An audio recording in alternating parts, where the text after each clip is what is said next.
सभी माह में हर महीने गणेश चतुर्थी का व्रत पड़ता है। तो ज्येष्ठ मास में जो पढ़ने वाला गणेश चतुर्थी व्रत कथा है, मैं इसे सुनाने जा रही हूँ। दयादेव नामक ब्राह्मण की कथा है।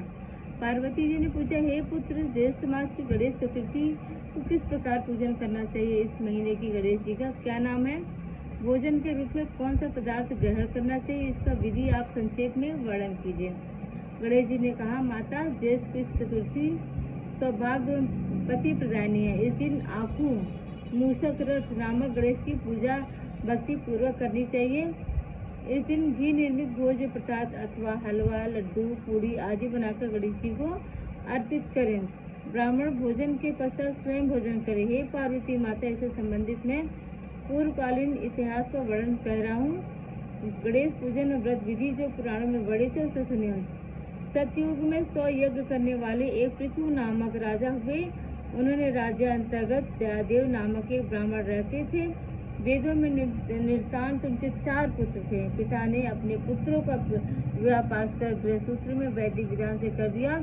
उन 4 बहुओं में बड़ी बहू अपनी सास से कहने लगी, हे साजी, मैं बचपन से संकट नाशन गणेश चतुर्थी का व्रत करती आई हूँ।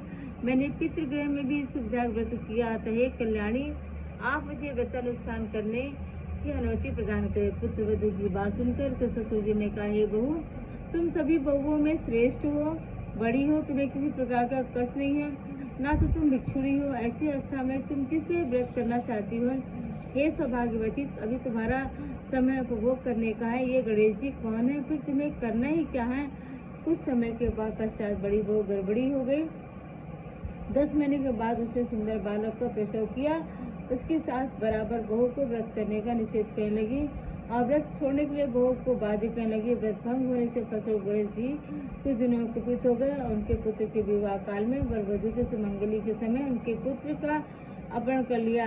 इस अनहोनी घटना से मंडप में खलबली मच गई। सब लोग व्याकुल होकर कहने लगे, लड़का कहाँ गया? किसने अपहरण कर लिया? बारातियों के द्वारा ऐसा समाचार पाकर उसकी माता अपनी ससुर दयादेव से रो रो कर कहने लगी, हे ससुर जी, आपने मेरे गणेश चतुर्थी व्रत को छुड़वा दिया। इसके परिणाम स्वरूप मेरा पुत्र विलुप्त हो गया।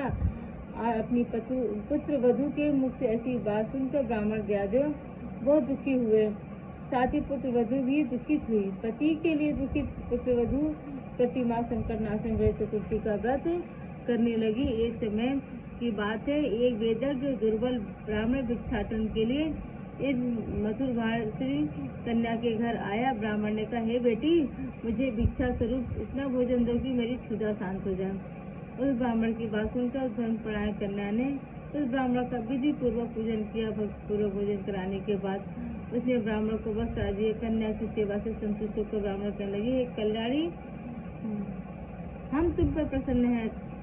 तुम अपनी इच्छा के अनुकूल मुझसे वरदान प्राप्त कर लो। मैं ब्राह्मण वेशधारी गणेश जी हूँ, तुम्हारी प्रीति के कारण आया हूँ। ब्राह्मण की बात सुनकर कन्या हाथ जोड़कर निवेदन करने लगी, हे विघ्नेश्वर, यदि आप मुझ पर प्रसन्न हैं तो मेरे पति का दर्शन करा दीजिए। कन्या की बात सुनकर गणेश जी ने उनसे कहा, हे सुंदर विचार वाली, जो तुम चाहती हो वही होगा। तुम्हारा पति शीघ्र ही आएगा। कन्या को इस प्रकार का वरदान देकर गणेश जी वहाँ से अंतर्ध्यान हो गए। उसी समय की बात है, शर्मा नामक एक ब्राह्मण नगर में एक वन में उसे 20 बालक को नगर में ले आया।